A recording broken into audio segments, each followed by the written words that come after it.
رسول اللہ صلی اللہ علیہ وسلم جب مدینہ تشریف لائے تو پہلے اپنی نانہال اترے جو انصار تھے،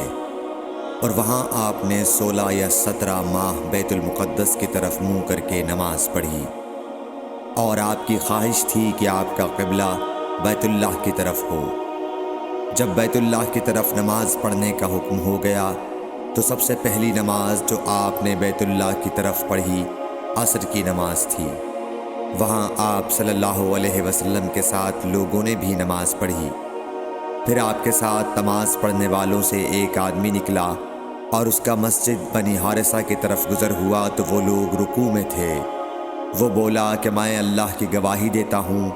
کہ میں نے رسول اللہ صلی اللہ علیہ وسلم کے ساتھ مکے کی طرف منہ کر کے نماز پڑھی ہے۔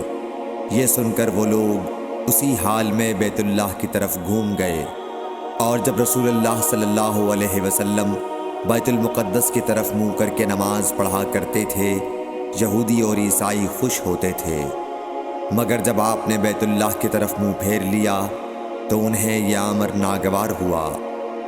زہیر ایک راوی کہتے ہیں کہ ہم سے ابو اسحاق نے برا سے یہ حدیث بھی نقل کی ہے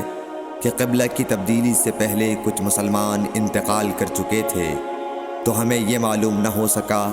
کہ ان کی نمازوں کے بارے میں کیا کہیں۔ تب اللہ نے یہ آیت نازل کی،